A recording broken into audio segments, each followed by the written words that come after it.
你看那个胖子，哦，这个菜好香哦。老板，买单。中文有一些说法，英语母语者从来不说。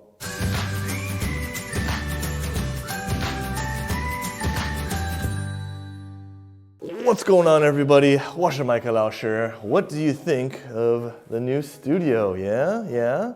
You liking it? Or should I just keep making videos at home? I'm kind of feeling it. Well, it's not actually my studio. It's a new company I'm working with. More about that in next week's video. Lots of amazing things coming up in 2021 on this channel. Stay tuned, and if you haven't already, you know what to do.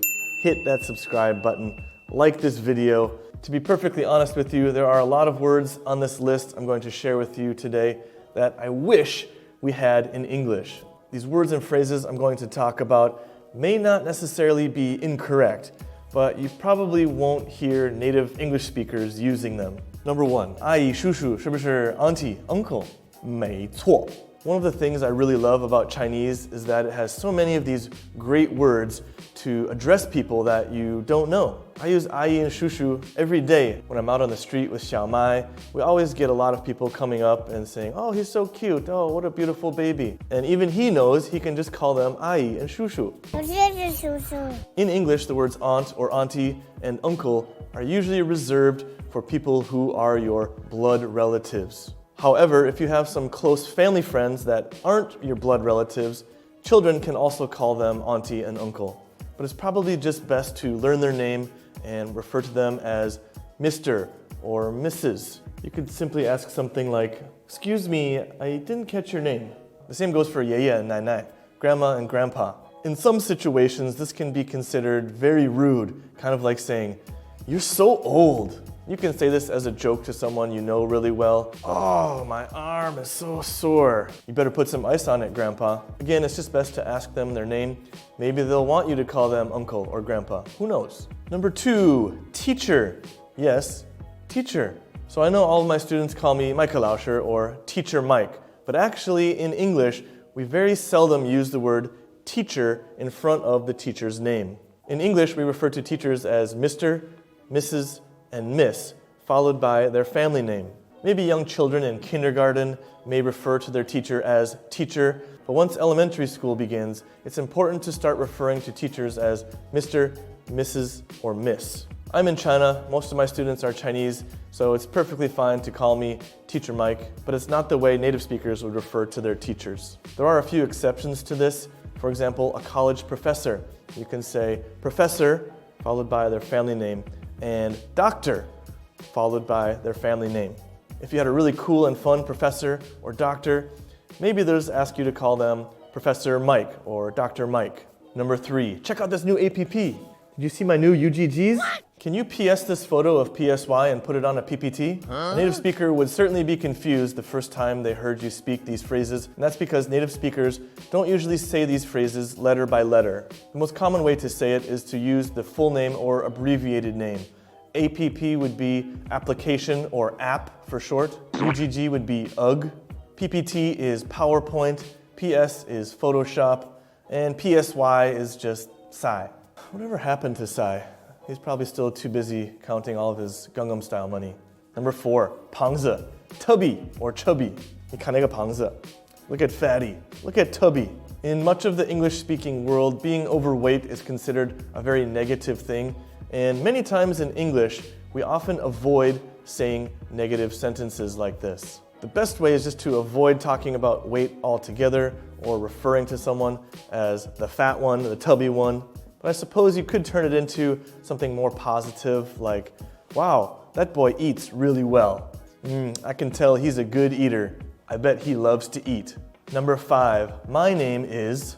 Yeah, we don't say this when we introduce ourselves. We just say, I'm Mike. Nice to meet you. How's it going? What's up? I'm Mike. You could certainly say my name is if you're in a very formal situation. Maybe you're giving a speech and you want to introduce yourself. But 90% of the time, I would just say, I'm Mike.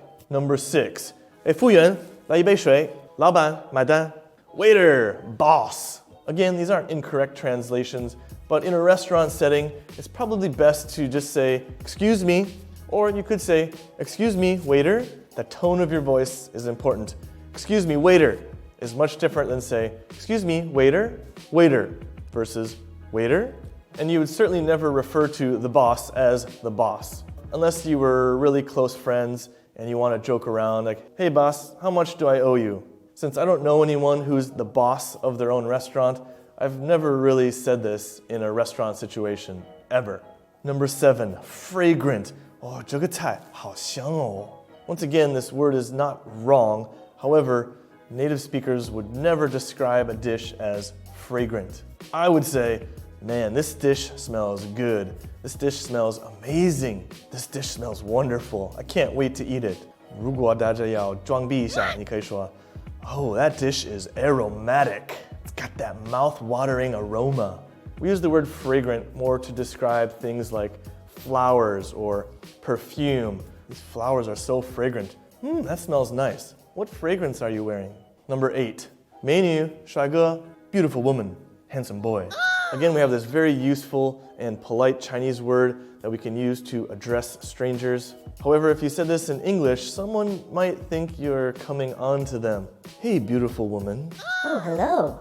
Could you tell me where the restroom is? Oh, yeah, it's down the hall. Thought you were gonna ask me on a date.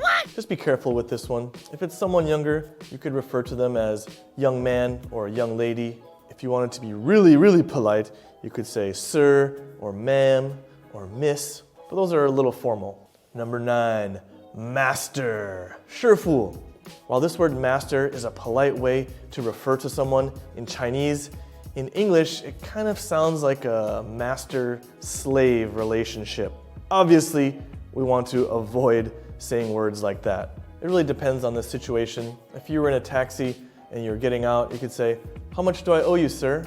Excuse me, sir, are you sure we're going the right way? And if it's a woman, again, ma'am and miss can be used. Number 10, my favorite, so-so. So how are you doing? Just so-so. What do you think of the food? It's so-so. I know a lot of people will disagree with this one because native speakers do say this sometimes. However, there is a tendency for English language learners to overuse so-so. If you find yourself using so-so to describe everything, your feelings, the food, the movie, then perhaps you are also overusing so-so. The easiest solution is just to add a few more phrases into your vocabulary. It's not bad. It's all right. It's okay. 如果大家再要装逼一下，你可以说, it's mediocre at best. There are tons of phrases in English that can replace so-so. So my suggestion is use it if you like, but try to mix it up a little bit. There you have it, 10 common words and phrases in Chinese that native speakers seldom, if ever, say in English. Were any of them surprising to you? Leave a message and let me know. Maybe there are some other words and phrases you learned that you later found out native speakers don't ever say. If so, please share them below so we can all learn together.